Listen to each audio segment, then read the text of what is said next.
Baik, Bapak Ibu yang dikasih Tuhan, saya harap Bapak Ibu tetap semangat, Bapak Ibu fokus, dan saya ingin menuntun Bapak Ibu dalam eh, sesuatu yang step by step, sesuatu yang pelan-pelan mengenai huruf Ibrani Bet ini.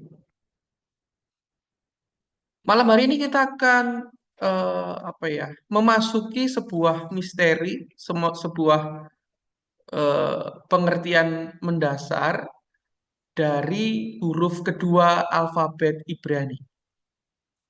Huruf yang kedua adalah Bet. Kalau dia dalam bentuk tunggal, dia dibaca Bet. Nah, huruf Bet ini juga dibaca Vet. Apabila tidak ada dagesnya, Bapak Ibu yang dikasih Tuhan. Bet itu memiliki bentuk piktograf seperti pada layar Bapak Ibu sekalian. Dia bentuknya adalah rumah. Kenapa kok rumah berbentuk seperti demikian? Ya, ini bentuk tenda. Rumah pada zaman dulu itu bentuknya tenda. Pada zaman awal-awalnya dia berbentuk tenda. Dibuat seperti ini karena mungkin ini adalah pintunya gitu ya. Jadi ini pintunya. Jadi sebenarnya dia itu tenda kotak begini terus ini dikasih pintu Bapak Ibu. Ya, jadi ini seperti pintunya begitu. Itu adalah huruf Bet. Saya ulangi sekali lagi dalam bentuk piktograf agar Bapak Ibu mengerti pelan-pelan. Huruf Bet ini bisa dibaca Bet, juga bisa dibaca Vet. Nanti kita akan melihat kapan dia dibaca Bet dan bagaimana nanti dia akan dibaca Vet. Huruf Ibrani ini Bet yang kedua itu memiliki piktograf yaitu tenda, rumah. Dan rumah sama dia dikasih pintu, Bapak Ibu. Nah, ini pintunya ya. Kalau zaman sekarang kan kalau kita ada apa namanya eh, arsitek gitu ya, pintu itu mungkin dikasih gini gitu ya, ini pintu. Zaman sekarang. Tapi zaman dulu kala piktograf dia menuliskannya dalam bentuk seperti ini. Ini pintunya. Kemudian ketika bangsa Israel itu menetap di tanah perjanjian, maka bentuk alfabet Ibrani ini dalam bentuk bet ini berubah. Karena rumah-rumah yang mereka dirikan bukan lagi sebuah tenda. Orang Ibrani mendirikan rumah itu rumah batu-batuan. Rumah bebatuan yang mereka dirikan dari batu-batu yang kalau Bapak Ibu mengikuti Alkitab dan geografi, itu adalah batu kurkar, yaitu pasir yang dipadatkan dan begitu kuat dan dibentuk kotak-kotak. Sehingga dalam huruf paleo ini sesudah mereka memasuki tanah Ibrani, cara bikin huruf bet itu adalah begini Bapak Ibu. Apa artinya? Ini adalah rumah bagian bawah dan ini adalah rumah bagian atas. Saya ulangi, ketika bangsa Israel itu memasuki tanah perjanjian, mereka sudah tidak mendirikan tenda-tenda lagi. Mereka rumah-rumahnya itu adalah batu-batu. Dan di dalam rumah mereka itu sudah umum kalau rumah bagian atas, sorry ini adalah gini ya, rumah bagian atas ini tempat mereka itu berfellowship, tempat keluarga inti itu tinggal. Nah, rumah bagian bawah ini itu terbuka oleh orang asing. Kita dalam ilmu Alkitab dan geografi kita mengerti bahwa tanah perjanjian itu sering menerima kunjungan orang-orang pedagang baik dari Mesopotamia, dari Mesir, dari Yunani atau dari manapun. Di bawah ini adalah tempat yang terbuka. Oleh sebab itu, kita ingat bahwa ketika Yesus itu Di malam hari mencari penginapan, ya kata luma itu kosong. Nah, kata-kata luma itu adalah bagian atas, bagian atas. Kata luma itu adalah tempat menginap, tempat tidur, dan itu ada di atas. Adanya yang kosong tuh yang bawah. Nah, yang bawah ini seringkali juga menjadi tempat binatang-binatang peliharaan itu tinggal. Domba-domba, itu mereka juga dikasih di daerah di bawah. Jadi bukan berarti di bawah ini tidak ada tempat, tapi di bawah ini terbuka untuk masuknya orang, terbuka untuk datangnya orang. Nah, kemudian pada saat modern, huruf Bet ini berubah menjadi seperti ini. Ditulis berubah menjadi seperti ini ya Bapak Ibu secara modern. Ini secara paleo. Saya ulangi sekali lagi, dalam bentuk yang modern, dia berubah menjadi seperti ini. Apa filosofinya di situ?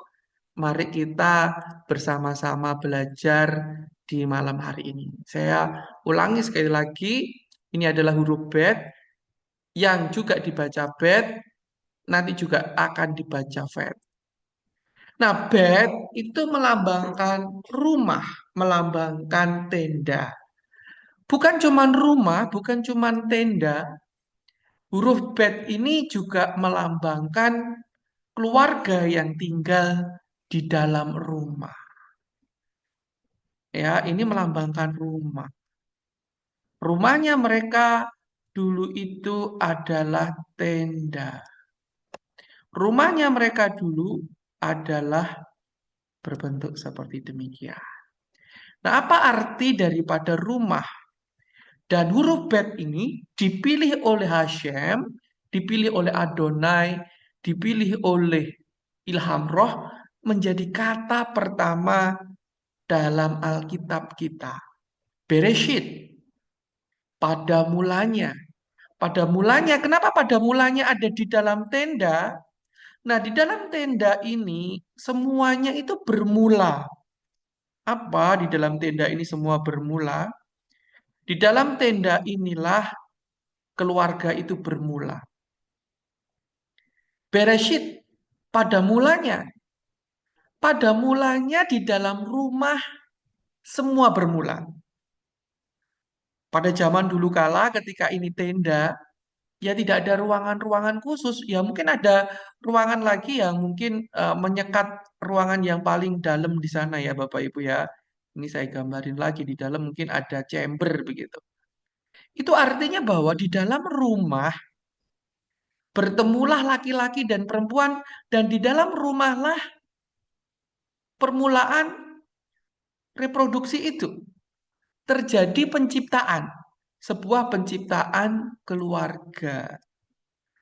Jadi segala sesuatu itu bermula dari dalam rumah. Di Bereshit, kenapa dipilih menjadi huruf pertama, huruf menjadi pemula, mula-mula, karena di dalam rumahlah segala sesuatu itu dimulai. Mari kita belajar lebih dalam lagi mengenai huruf Bet ini Bapak Ibu yang dikasih Tuhan.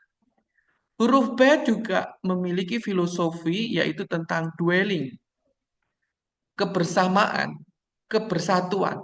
Sebab di dalam rumah ada persekutuan, ada penciptaan di situ, creation, ada household, household itu kebersatuan, ada habitat di situ, ada seorang anak di situ yang lahir, dan ada hal yang baik yang keluar dari rumah. Jadi sebenarnya rumah itu tidak pernah di dalam rumah, walaupun mungkin di luar dia jahat, walaupun mungkin dia penjahat, sejahat-jahatnya orang, dia tidak akan memberi anaknya itu batu kepada mereka yang meminta roti.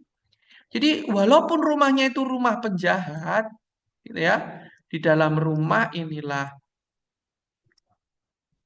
ya. Ini anu ya,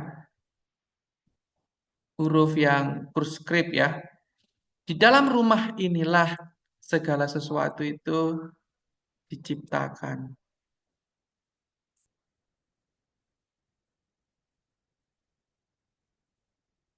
Bet adalah huruf yang diberi dages. Sedangkan jikalau tidak ada dagesnya, ini dibaca fat. Saya ulangi lagi, dia akan dibaca bed jikalau ada dagesnya. Dan dia akan dibaca fat kalau tidak ada isinya, dagesnya.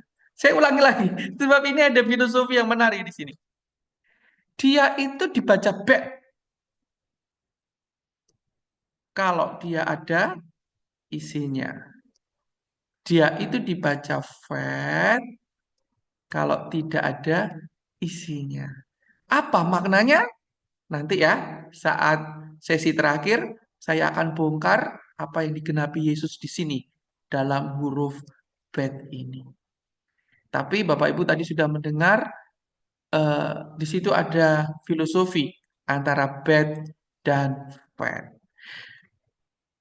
Rabbi Ishak Disron ya di dalam bukunya The Wisdom in the Hebrew Alphabet dia menyampaikan bahwa nah, kita sekarang belajar bentuk daripada huruf bet itu. Huruf bet itu memiliki tiga, tiga elemen. Ya, semuanya itu kan rumah. Dia berbicara dengan tenda. Dia berbicara tenda. Nah, tenda itu memiliki atap, tenda itu memiliki dinding, dan tenda itu memiliki lantai. Dan juga ada isinya. Saya ulangi sekali lagi. Ini filosofi daripada huruf bet.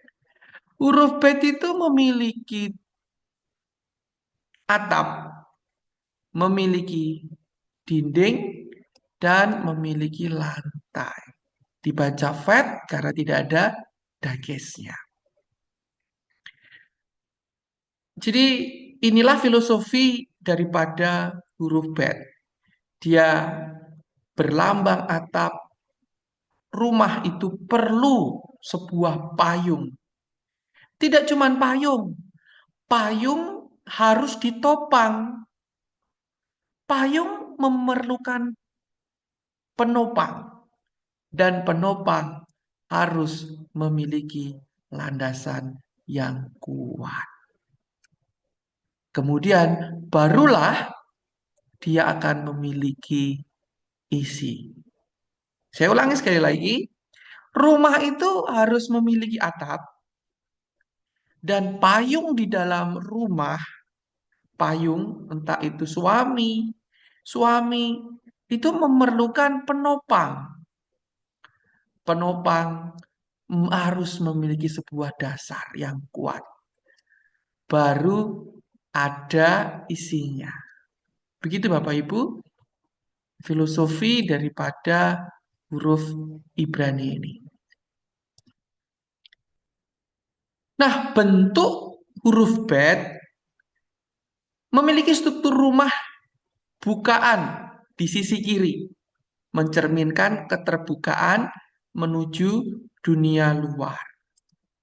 Jadi huruf alfabet ini kan dari kanan ke kiri ya Bapak Ibu.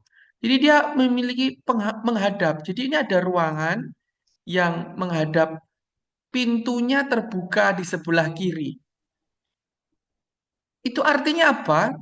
Nah, kalau di sebelah kiri ini adalah the past dan di sebelah kanan adalah the future, artinya rumah itu terbuka atas sesuatu dari masa lalu. Diisi sesuatu dari masa lalu. Dia bergerak menuju masa depan. Jadi yang mengisi pondasi-pondasi rumah adalah sesuatu keindahan-keindahan yang dari masa lalu atau kebobrokan, kehancuran dari masa lalu menjadi sesuatu yang dapat mengisi daripada rumah itu tadi. Jadi rumah ini isinya sesuatu yang dari masa lalu. Tidak ada yang dari masa depan tiba-tiba bisa masuk ke dalam rumah. Nah, rumah ini terbuka menuju depan. Artinya dia itu memiliki pintu yang terbuka untuk dimasuki. Welcome. Gitu. Ada pintunya untuk dimasuki. Dia terbuka dengan dunia luar. Bentuk huruf Bet mencerminkan gagasan keterbukaan terhadap kehendak Tuhan. Kita selalu belajar kehendak Tuhan itu dari kisah-kisah yang terjadi di masa lalu. Kisah-kisah di masa lalu itu menjadikan sebuah filosofi yang kita pegang agar kita dapat hidup hari ini untuk memperoleh masa depan yang penuh dengan harapan. Rumah adalah isinya keterbukaan bed ini. Keterbukaan dengan Tuhan. Hubungan manusia dengan dunia luar merupakan sebuah proyeksi ketika orang itu memiliki kehadiran Tuhan di dalam rumah tangga mereka. Sebelum sesi ini kita telah belajar tentang Christian counseling. Seseorang yang memiliki kesetresan atau dalam dirinya sendiri ada sesuatu yang kurang beres atau tidak beres, akan berefek baik secara psikis, secara emosional, dan semua energinya itu memiliki energi yang negatif. Bapak Ibu yang dikasih Tuhan, ini adalah pola bentuk daripada huruf Ibrani Bet. Nah, secara simbolis, piktograf Bet juga dapat dihubungkan dengan panggilan manusia untuk menjadikan hati mereka sebagai tempat kediaman Tuhan. Jadi, rumah Tuhan itu adalah tenda. Tenda yang dipasang di padang gurun. Dia akan berdiam di dalam hati kita. Dia akan masuk jikalau pintunya terbuka. Oleh sebab itu huruf Bet akan selalu terbuka. Sebab mereka selalu mengizinkan untuk Tuhan masuk, Tuhan hadir di dalam kehidupan orang Ibrani. Nah, apa kaitannya huruf Bet ini dengan Alkitab? Di dalam Mazmur pasal 23 ayat yang ke-6, Daud berkata, "Aku akan diam di rumah Tuhan sepanjang masa." Di sini rumah Tuhan tidak hanya mengacu pada tempat secara fisik seperti bait suci atau Beit Hamikdash, tetapi juga mencerminkan tempat perlindungan secara spiritual di mana manusia dapat bersekutu erat pada kemah suci itu, pada ruangan maha suci itu. Kemudian di dalam Wahyu pasal 3 ayat 20 dikatakan, "Lihat, aku berdiri di muka pintu dan mengetuk. Jika ada orang yang mendengar suaraku, aku akan membuka pintu. Aku akan masuk dan mendapatkannya." Nah, Bapak Ibu yang dikasih Tuhan, huruf Bet adalah sesuatu yang mereka ingin selalu buka. Mereka selalu ingin agar Shekinah glory itu menguasai hati mereka. Baru sesuatu itu akan ada. Nah, Bapak Ibu yang dikasih Tuhan, saya yakin dan percaya Bapak Ibu dapat menangkap dengan baik. Kemudian di dalam Keluaran pasal 25 ayat yang ke-8, Tuhan memerintahkan kepada bangsa Israel itu. Mereka harus membuat tenda, mereka harus membuat kemah suci itu, yaitu tempat maha kudus, supaya dia yang memimpin, yang hadir di tengah-tengah bangsa itu dapat diam di tengah mereka dengan suatu energi, suatu kuasa yang mereka dapat rasakan. Tabernakel ini berfungsi sebagai rumah Tuhan di tengah bangsa Israel. Sesuai dengan makna piktograf, Bet yaitu rumah dan rumah tempat Tuhan berdiam. Ini luar biasa. Seolah-olah ini lambang-lambang, tapi ini sebuah pengertian filosofi yang mendalam. Saya harap Bapak Ibu perhatian banget. Kata bed ini memiliki arti rumah, rumah. Nah, kalau Bapak Ibu tahu menyimpannya dengan baik, maka kata-kata ini akan dapat menjelaskan suatu teks-teks sulit, suatu yang mendapat perdebatan. Orang Ibrani sangat tahu ini huruf bet itu adalah rumah. Dan keinginan Tuhan adalah berdiam dengan umatnya. Jadi tabernakel adalah rumah di mana Tuhan hadir dalam tenda. Dan rumah-rumah bangsa Israel adalah dari tenda. Rumah yang sama didiami oleh Elohim. Nanti kita akan lihat, nanti Bapak Ibu akan saya tunjukkan bagaimana filosofi ini dapat membantu kita mengerti, menunjukkan dengan pasti. Sebab orang Ibrani tahu. Nah, ketika para penulis adalah orang Ibrani, dia berpikir bahwa walaupun dirubah dalam bentuk Yunani, dia berpikir Anda mengerti. Sehingga ketika konteks rumah, entah itu huruf besar, entah itu huruf kecil, karena memang di dalam bahasa Ibrani nggak ada huruf besar, huruf kecil nggak ada, gitu loh.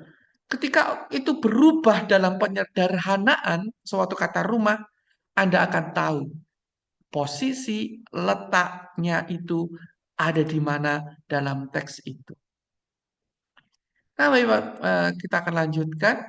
Dalam Mazmur pasal 20 dalam Mazmur pasal 84 ayat yang kedua sampai yang keempat, pemazmur menyatakan sebuah kerinduan hatinya untuk tinggal di dalam rumah Tuhan. Betapa disenangi tempat kediamanmu, ya Tuhan semesta alam. Jiwaku hancur karena merindukan pelataran-pelataranmu. Nah ini, Tuhan itu anehnya Bapak Ibu. Bukankah Tuhan adalah Tuhan semesta alam?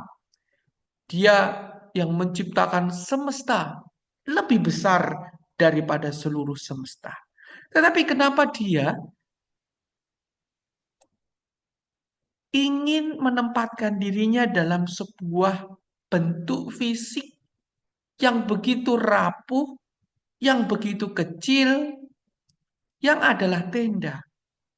Kenapa? Itu merupakan lambang bagaimana Elohim yang begitu luar biasa ingin berada di dalam hati kita yang adalah tanah, yang adalah debu tanah yang menjadi baitnya. Saya ulangi sekali lagi, tenda rumah, orang Israel membangun rumah itu ya Bapak Ibu dari tanah, dari bebatu-batuan akhirnya ya. Dan rumah itu harus memiliki atap, memiliki dinding, dan memiliki lantai. Bapak Ibu yang dikasih Tuhan, disitulah kita mengerti bahwa Tuhan yang Maha Esa, Tuhan yang menciptakan alam semesta, ingin tinggal di dalam kefanaan, di dalam tubuh kita yang fana, tempat tinggal yang fana. Ini memiliki suatu filosofi konsep, gambaran besar, energi yang Tuhan telah siapkan dari mulanya alfabet ini. Demikianlah pada mulanya dia ingin tinggal manunggal. Dia yang ingin, dia yang memilih. Jadi bukan bukan kita yang mengundang dia, Bapak Ibu. Kita hanya membuka pintu. Dia sudah di depan pintu untuk mengetuk masuk ke dalam rumah hati kita. Nah, kita sudah belajar bentuk filosofi daripada huruf Bet. Kita akan belajar tentang nama huruf. Huruf Bet memiliki nama Bet. Karena dia tunggal, karena dia satu gitu ya. Dia tetap di apa ya? Disebut Bet ya. Jadi kalau dia tunggal, entah dia sorry. Entah dia apa namanya? Satu begini ini Bet, ini juga Bet karena dia tunggal. Tapi kalau dia dalam bentuk suatu kata gitu ya, dia disebut ada bed dan fat. Nah, bed ini Bapak Ibu itu memiliki huruf bed, yod, taf. Nah, apa piktograf daripada bed? Bed itu piktografnya adalah rumah. Yod itu piktografnya adalah tangan yang berdoa, terangkat begini ya. Sesuatu yang melambangkan penyembahan. Yod itu menyembah. Nah, taf ini adalah salib. Adakah Bapak Ibu di sini yang ingin belajar membaca atau praktis reading? Salib atau taf ini adalah sebuah perjanjian. Jadi pada zaman sebelum Yesus ada, salib ini atau cross ini ya, tanda silang begitu ya, bisa bisa juga begini, bisa juga plus gitu ya. Ditulis dia taf ini Bapak Ibu. Nah, taf ini arti daripada perjanjian, firman. Jadi perjanjian ucapan Allah, suatu covenant begitu ya. Ya, memang ini akan kita pelajari nanti di akhir. Jadi ini adalah sebuah perjanjian. Nah, kalau dia sudah berupa piktograf ini, bacanya lebih keren kalau dari kiri ke kanan. Tapi kalau dia berupa alfabet Ibrani, bacanya dari kanan ke kiri.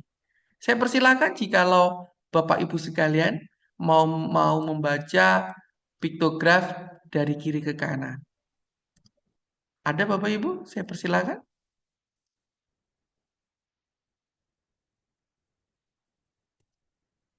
Apa yang ada di dalam benak Bapak Ibu jikalau Bapak Ibu melihat sebuah kode? Ada perjanjian di sana, ada penyembahan di sana, dan ada rumah di sana. Apa yang dapat kita baca?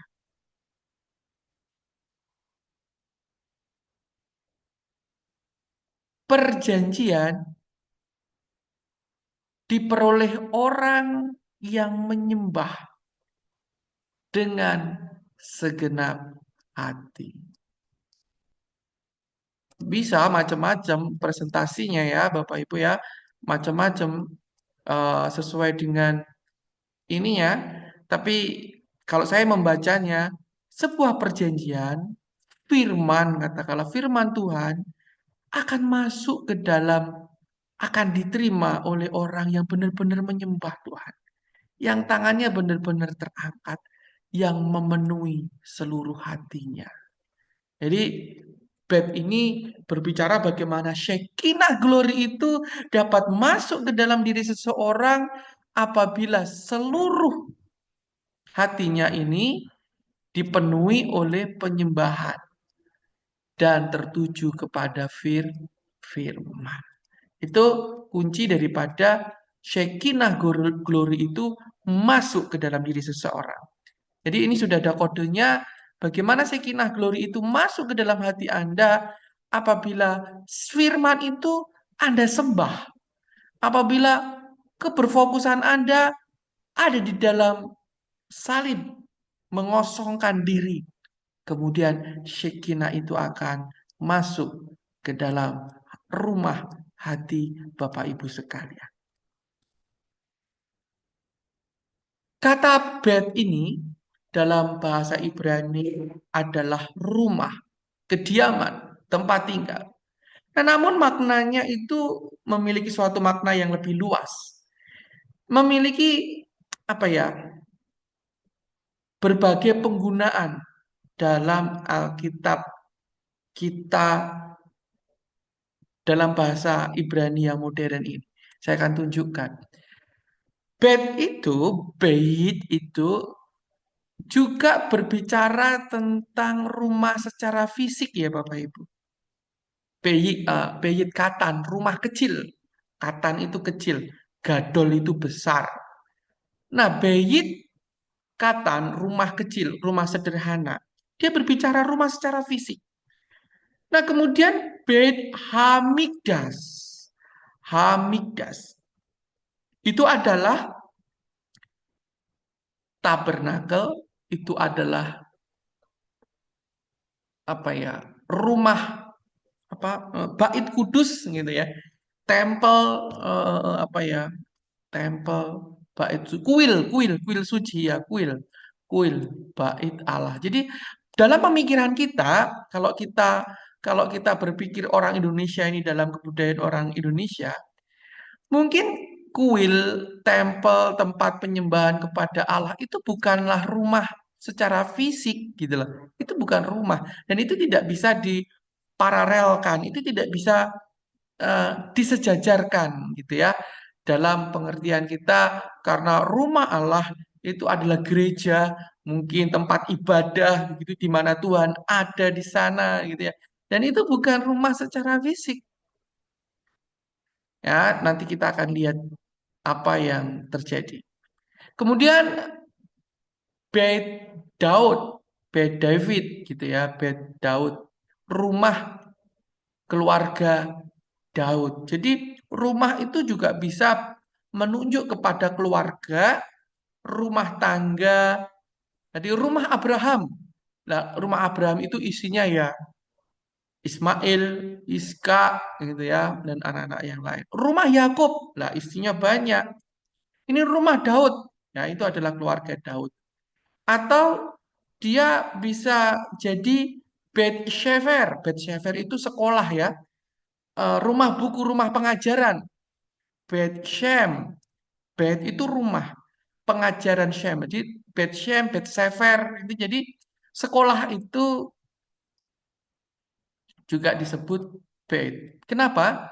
Karena pembelajaran itu berasal dari rumah. Di rumahlah seseorang mengalami trauma kehidupan. Apabila seseorang tidak mendapatkan gambar bapak yang baik di dalam rumah, tidak dapat pelajaran bapak yang baik, kekecewaan kepada pria begitu tinggi, sehingga ketika melayani pun, ya Bapak Ibu, mau tidak mau secara psikis itu akan berakibat. Hati bapak yang tidak penuh dalam kehidupan, itu akan membuat seseorang itu memiliki efek samping. Jika tidak punya ibu di rumah, tidak memiliki hati seorang ibu di rumah, tidak cukup kasih sayang seorang ibu di rumah, maka ketika terjun dalam pelayanan, tentu hal itu akan berefek. Jadi di di rumah itu adalah pusat pendidikan, efek nomor satu.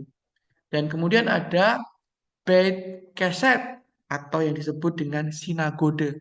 Sinagode itu adalah gereja-gereja kecil gitu ya Bapak Ibu. Nah, mari kita tingkatkan lebih dalam lagi mengenai dimensi yang lebih dalam daripada rumah. Rumah ini memiliki dunia secara fisik. Bentuk fisiknya ada, makanya Tuhan itu ingin dalam perjanjian lama segala sesuatu itu berbentuk seperti fisik. Rumah atau tabernakel itu melambangkan tempat. Kita tadi sudah bahas bagaimana rumah itu awal muawal kehidupan, anak-anak mulai belajar di rumah, anak-anak melihat mencontoh bagaimana keluarga itu memberi contoh. Jadi ada istilah guru kencing berdiri, murid kencing berlari. Jadi kita lihat kalau anak-anak itu sistem kencingnya bagaimana gitu ya. Pasti itu mereka tidak jauh jatuhnya daripada orang tua mereka. Jadi, wah, ini anaknya siapa ini ya? Kalau kalau orang tua lagi lihat anaknya nakal itu pasti senggol-senggolan. Nah, anakmu, anakmu gitu. Antara ayah dan ibu itu biasanya saling bertengkar menyalahkan anak isopo gitu. Anakmu. Nah, di dalam Alkitab, rumah seringkali menjadi tempat terjadinya interaksi penting antara manusia dan Tuhan. Abraham mendapatkan kunjungan tiga teofani itu, dan dia sambut, dia buka rumahnya. Teofani itu hadir di tengah rumahnya, dan dia segera menjamu tiga teofani itu dengan memberikan hidangan-hidangan. Dan dalam pertemuan itu dijanjikanlah kepada Abraham 1 tahun lagi Abraham akan memiliki anak. Nah, rupanya orang yang ada di balik itu, yaitu si Sarai, mendengar, menguping pembicaraan daripada tamu itu. Dan dia tidak percaya. Nah, itu, jadi segala sesuatu, segala sesuatu terjadi terlebih dulu di dalam rumah. Nah, kemudian rumah itu kita meningkat lebih atas lagi dalam tingkatan jiwa dan roh. Tubuh, jiwa, dan roh. Tubuh kita ini adalah rumah bagi jiwa kita, bagi roh kita. Konsep ini tercermin, konsep ini ada, konsep ini ditulis dalam pemikiran Rabi Saul dalam 1 Korintus pasal 6 ayat yang ke-19. Atau tidak tahukah kamu bahwa tubuhmu adalah rumah bait. Bait itu adalah rumah Roh Kudus yang diam di dalam kamu. Nah, sebagai bed, sebagai rumah, tubuh manusia menjadi tempat di mana jiwa, roh itu ada. Dan roh kita yang dipenuhi oleh hadirat Tuhan dan di dalam tubuh kita ini, di dalam rumah kita ini, teofani itu hadir disambut oleh Abraham sebagai wujud di dalam tenda oleh kita. Dia disambut di dalam hati kita. Dan disitulah, apa Bapak Ibu? Bereshit. Permulaan daripada penciptaan. Jadi ketika Anda bersekutu dengan Tuhan, Anda akan mendapatkan sesuatu energi yang baru. Ada suatu penyingkapan yang baru. Ada mengalir sesuatu yang baru. Jikalau tubuhmu, jiwamu, rohmu itu benar-benar dipenuhi. Hadir Shekinah Glory. Nah, ini penyingkapan tingkat yang lebih dalam tentang kata bed. Kita memasuki dimensi yang lebih dalam lagi, yaitu tingkatan divine, tingkatan keilahian. Di dalam Yesaya pasal 66 ayat yang pertama, Tuhan berkata, Tuhan berfirman, langit adalah tahtaku, dan bumi adalah tumpuan kakiku. Rumah apakah yang akan kamu dirikan bagiku? Dan tempat apakah yang akan menjadi perhentianku? Ayat ini sangat menunjukkan kepada kita bahwa Tuhan bukan mencari hal-hal yang secara fisik, tetapi sebenarnya ada anti-type, ada maksud yang sesungguhnya dilambangkan dalam setiap lambang itu. Dia ingin bersama-sama dengan kita, yaitu bersekutu di dalam tubuh kita ini, rumah kita ini, yaitu di dalam hati, pikiran, dan roh kita. Nah, bed sebagai simbol bait suci. Dalam tradisi Yahudi, huruf bet sering dikaitkan dengan bait suci, Bait Hamikdas, yang merupakan rumah Tuhan di Yerusalem. Di dalam satu Raja-Raja pasal 8 ayat yang ke-13, Salomo berkata, sesungguhnya aku hendak mendirikan rumah untuk nama Tuhan. Jadi rumah untuk nama Tuhan, Shem Adonai, di mana nama itu dipanggil. Rumah Tuhan, ya, aku hendak mendirikan rumah untuk apa? Nama Tuhan dipanggil. Jadi kalau hati kita selalu memanggil namanya, kita sedang mengundang pribadi. Ketika masalah itu datang, ketika halangan itu datang, siapa dulu yang kita panggil? Siapa dulu yang kita tegakkan? Nah, untuk tempat kediaman itu, dia akan bertahta selama-lamanya di sana. Ya, jadi ini sebuah simbol tentang kehadiran Tuhan di tengah-tengah umatnya. Nah, lalu ini Bapak Ibu, mari kita baca di dalam Yohanes pasal yang kedua ayat 13 sampai dengan yang ke-15. Saya mohon dengan hormat salah satu dari Bapak Ibu membacakannya. Yohanes pasal 2 ayat 13 sampai dengan 15. Saya persilakan.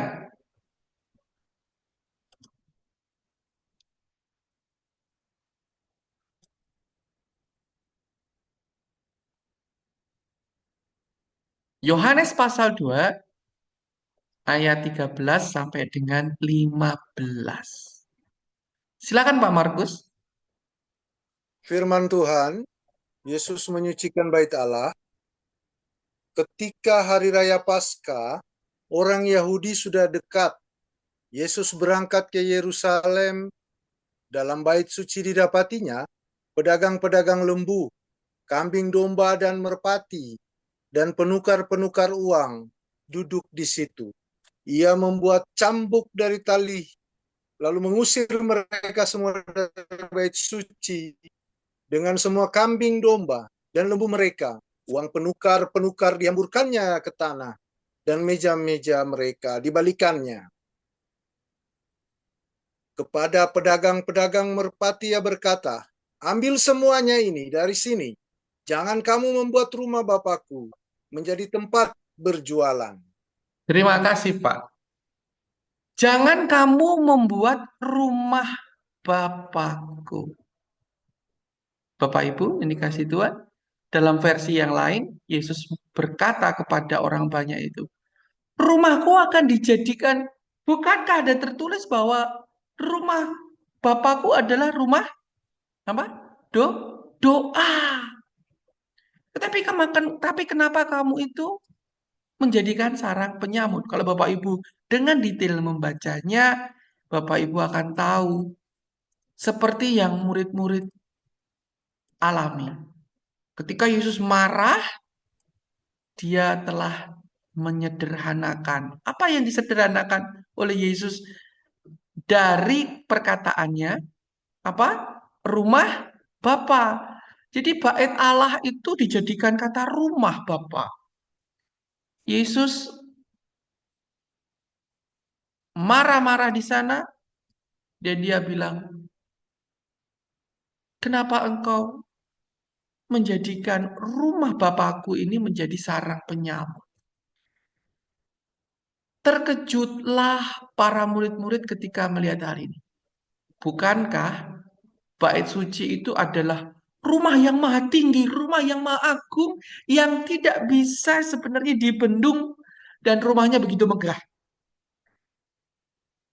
Yang kemegahannya pada kala Yesus, yaitu bait suci yang kedua, tidak dapat menandingi bait suci yang pertama yang didirikan oleh Salomo. Jadi Yesus telah mendegradasikan, Yesus telah menyederhanakan suatu tempat dalam bayangan orang Yahudi, dalam bayangan orang rabbinik itu tempat kudus.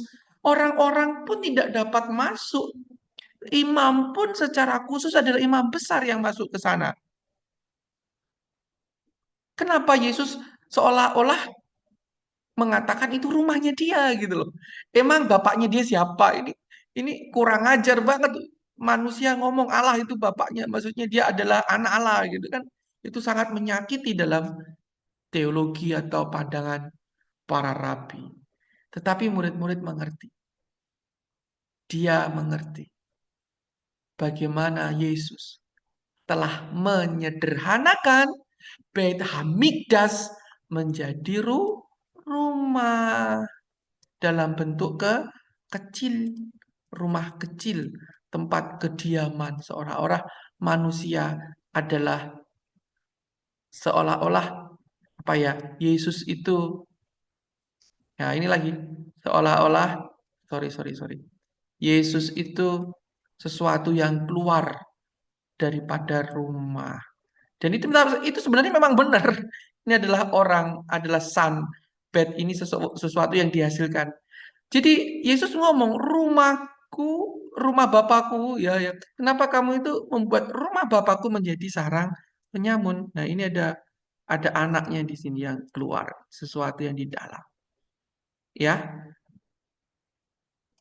Tuhan menyederhanakan rumah Bapa itu menjadi rumah tinggal yang mereka pahami. Nah, mari Bapak Ibu sekarang berpindah ayat di dalam Kisah Para Rasul pasal pertama. Sorry, ini pasalnya yang kedua ya, seharusnya bukan pasal pertama. Kisah Para Rasul pasal 2 ayat 1 sampai dengan 2. Mari saya undang sekali lagi yang lain dapat membantu saya membaca. Kisah Para Rasul pasal yang kedua, ayat yang pertama dan yang kedua.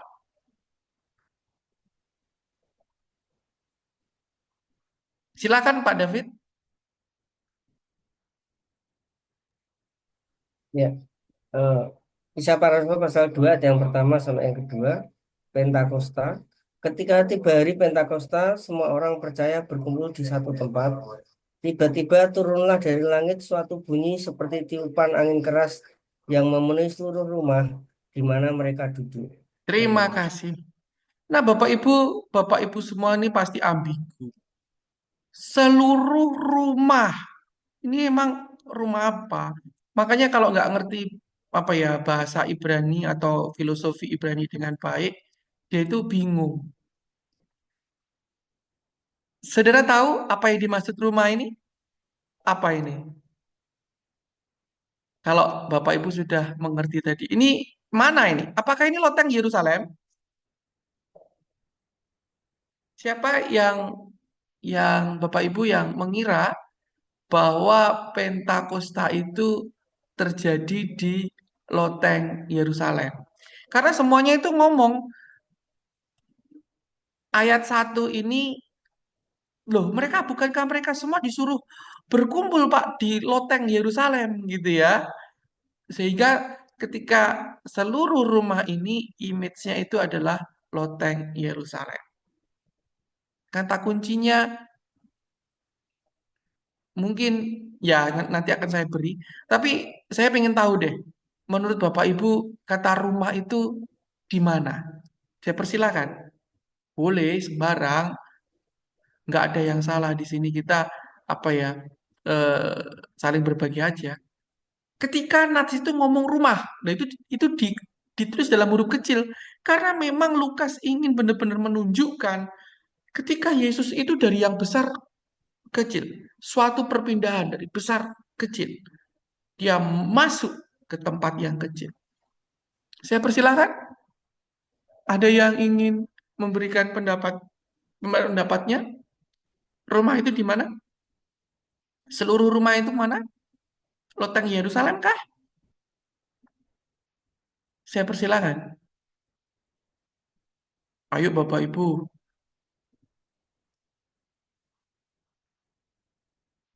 Loh ha, kok saya sendiri yang ngomong? Pak Didik, monggo Pak Didik. Ngomong apa ya Pak? Saya saya sih pernah ke loteng Yerusalem itu. Cuman ya memang tempat aslinya itu sih Pak. Ya nah, kalau Sumpek 50 apa orang sumpek masuk itu, lah Pak? lebih gitu. Enggak Loteng sumpek lah, Yerusalem itu bagus kan, kok. maksud saya, loteng Yerusalem itu kan sak sumpek-sumpek, maksudnya sak besar-besare loh, Bapak. Apakah bisa 3.000 orang ada di situ? Enggak mungkin Pak, enggak Pak. Nah, Paling itu dia. banter ya 100 Paling lah banter gitu. ya 100 orang kan? Nah, orang yang tidak tidak Iya, ya kalau Pak Didi kan sudah dulit ya, katakanlah sudah mencucukkan tangannya ke sana, katakanlah sudah bisa lihat. Nah, Bapak Ibu, ketika Bapak Ibu membaca nats ini banyak, wah itu loteng Yerusalem, tidak. Sebenarnya Roh Kudus itu dicurahkan di bait suci. Kenapa? Karena hari raya Pentakosta ini, hari raya Shevaot, seluruh bangsa Israel wajib berada di Beit Hamikdas. Jadi mereka ini semua orang ini berkumpul dalam satu tempat, yaitu adalah rumah Allah itu sendiri, yaitu bait suci itu sendiri. Nah, kemudian ketika mereka setelah mengupacara apa ya, Sefaut itu mereka mempersembahkan kurban pagi begitu ya. Lalu tiba-tiba ini ya, suatu bunyi seperti tiupan angin keras memenuhi seluruh rumah. Rumah mana? Rumah ya murid-murid bagian rumah bagian karena memang rumah atau rumah Allah pada saat itu penuh dengan chamber-chamber ya. Kalau Bapak Ibu pergi ke loteng Yerusalem, Bapak Ibu akan menyaksikan bahwa sebenarnya itu tempat itu jauh dari pusat kerumunan yang seharusnya ada dan terfokus di hari raya Pentakosta. Dan jikalau 3.000 orang itu berada di loteng Yerusalem di situ Bapak Ibu, nggak ada kolam baptisan di sana. Sehingga 3.000 orang tidak mungkin dibaptis di dekat loteng Yerusalem. Jadi peristiwanya ini karena kata-kata bed ini kita bisa jadi ngerti ya ini ternyata tempatnya itu ada di mana. Nah itu saat kalanya Tuhan sedang menyederhanakan posisi. Tuhan sedang hinggap, yang dimaksud rumah adalah tempat di mana orang percaya berkumpul di satu tempat. Ya, tadi di depan kita sudah lihat filosofinya apa kata bed ini. Orang berkumpul, orang bersama, keluarga gitu ya, yang menjadi satu keluarga. Mereka berkumpul, hatinya sehati. Ya, kalau Bapak Ibu melihat bahasa Ibrani dari Kisah Para Rasul pasal yang kedua ayat yang pertama ini Bapak Ibu akan mengerti orang percaya itu berkumpul di satu tempat dalam satu detak jantung. Nah, itu nanti Bapak Ibu bisa baca dalam bahasa Ibrani. Jadi orang berkumpul tuh berkumpul menjadi satu dalam satu detak jantung. Dan ketika jantungnya menjadi satu, berteriak kepada Tuhan, Tuhan melawat mereka. Silakan Pak Giri, ada pertanyaan. Saya persilahkan Pak Giri. Apa namanya Pak? Ya selama ini kan kita menangkap bahwa di situ kan dikatakan semua orang percaya berkumpul Pak. Nah di dalam pikiran kita bahwa semua orang percaya saat itu kan ada sekitar 120 orang. Bukan yang 3.000 itu Pak. Gitu.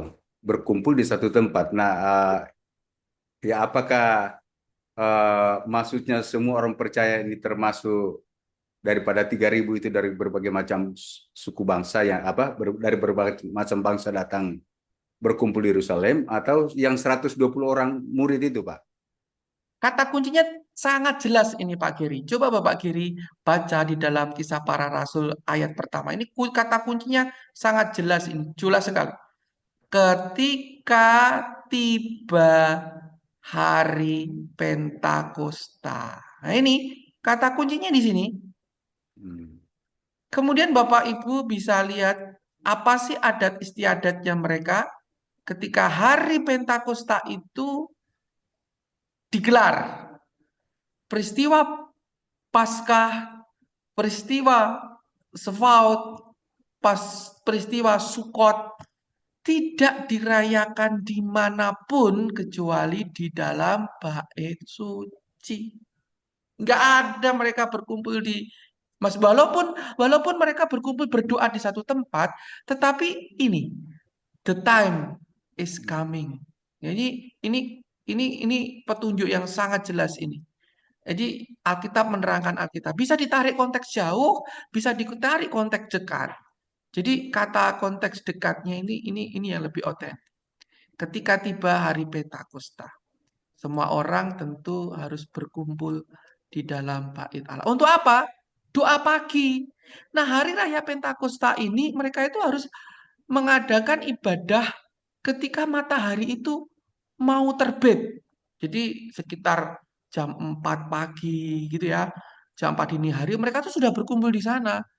Ya, ini memang pelajaran apa namanya? Alkitab dan geografi. Kita belum nyampe di sini, kita masih masih sampai di Abraham ya. Saya akan sambungkan minggu depan.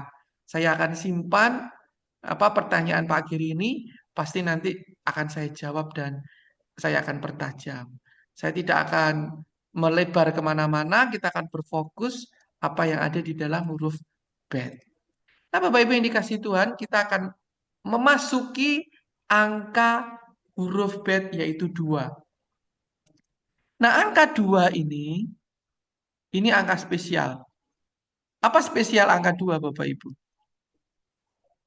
Spesial angka 2 adalah ini adalah suatu angka yang benar-benar yang really, yang sungguh-sungguh bisa dibagi 2. Angka 2 itu adalah sesuatu yang bisa dibagi 2. 1 sama 1 gitu loh. Kalau 3 dibagi 2 ya bisa 1,5 sama 1,5. Tapi kan satunya protol gitu loh. Atau 4 bisa dibagi 2. Ya, tapi kan 2 masih bisa dibagi lagi 2. Tapi 2 ini memiliki suatu keunikan karena 2 itu adalah bilangan pertama yang benar-benar bisa dibagi 2. Artinya apa? Ada sisi kebersatuan. Artinya apa? Artinya apa? Kenapa kata Beresit menjadi awal penciptaan? Karena penciptaan ini adalah sesuatu yang diciptakan gabungan dari hal-hal yang spiritual dan hal-hal material. Dalam pemikiran rabbinik, dalam pemikiran orang-orang Ibrani kuno, Semitik, penciptaan ini adalah karya daripada Tuhan dari sesuatu yang tidak terlihat menjadi terlihat. Jadi ada 1 ditambah 1. Itu artinya apa? Itu artinya Allah berkarya bagi dunia, dia membutuhkan Anda. Oh ya, memang benar, Tuhan itu bisa menginjil sendiri.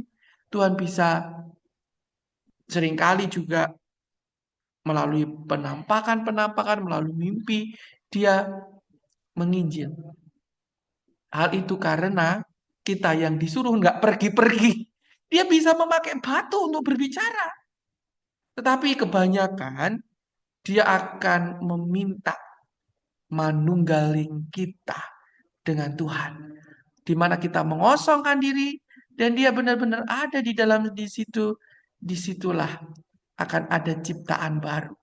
Ciptaan yang disediakan Tuhan pada mulanya. Bereshit. Nah, Bapak Ibu yang dikasih Tuhan, huruf angka Ibrani 2 ini dipakai Tuhan. Di mana nilai numerik daripada 2 itu sesuatu dualitas. Dualitas di dalam Ibrani itu bukan berarti sesuatu yang apa ya, keberbedaan bukan suatu untuk saling terpisah, mengumpulkan yang sama. Loh, kalau kita sekarang kan suka kan kumpul dengan sesama ya, imannya bareng gitu. Tetapi dalam budaya Semitik, keberbedaan itu dijadikan satu menjadi keharmonisan.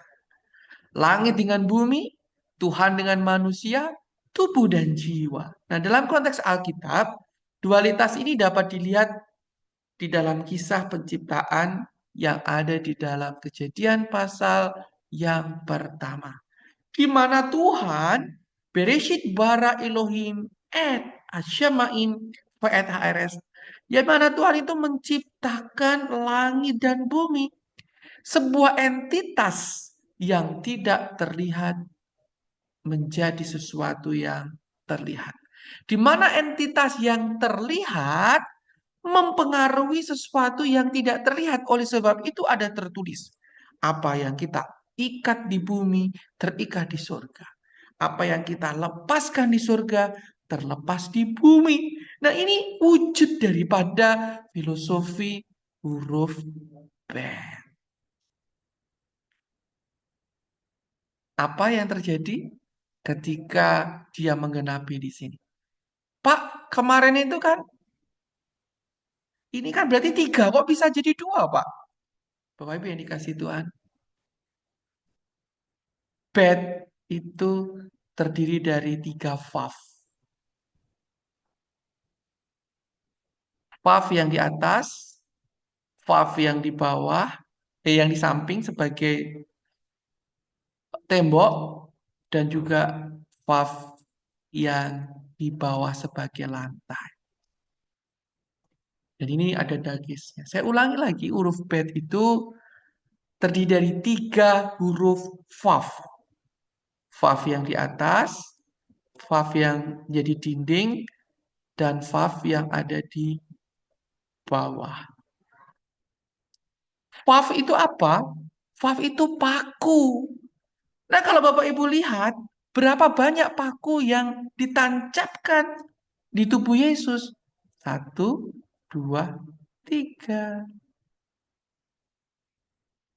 Ya, di sini ada huruf bet, ada 3 paku, ada 3 salib.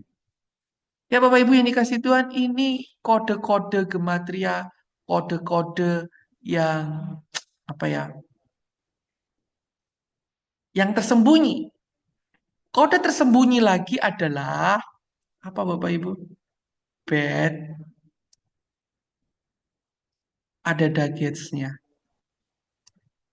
Ini ibarat goa, ibarat makam Yesus itu. Di mana Yesus Sang Putra sedang melakukan penciptaan ulang. Kemudian bed, dia kosong, bed, dia telah bangkit. Jadi Sang Putra yang dari tahta Allah Bapa itu mengosongkan diri untuk turun ke dunia kita, ke dunia orang mati, hanya untuk agar Anda dan saya diciptakan kembali seperti gambar dan rupa Tuhan. Nah, ini filosofi daripada huruf Bet. Di dalam Mazmur pasal 127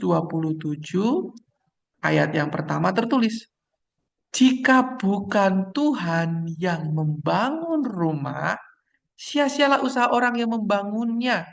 Jadi ayat ini apa ya?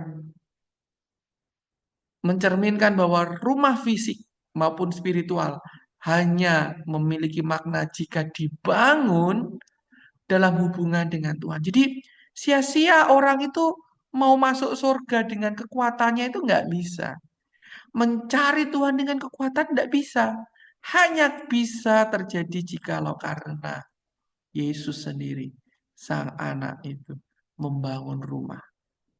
Pergilah dia untuk mencurahkan agar kita dapat dilayakkan kembali memiliki persekutuan yang indah di dalam hati kita. Dan itulah Shekinah Glory yang adalah Immanuel. 2 Korintus 5 ayat 17. Jadi siapakah yang ada di dalam Kristus? Ia adalah ciptaan baru. Yang lama sudah berlalu, sesungguhnya yang baru sudah datang. Bereshit. Nah, Bapak Ibu, silahkan.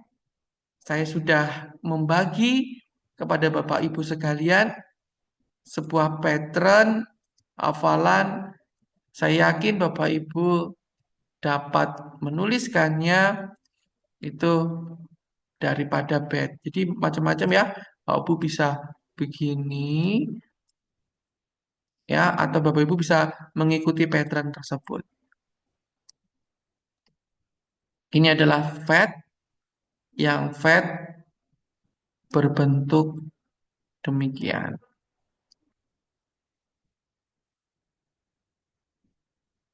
Demikian Bapak Ibu, selamat belajar. Tuhan Yesus memberkati. Saya serahkan kepada moderator.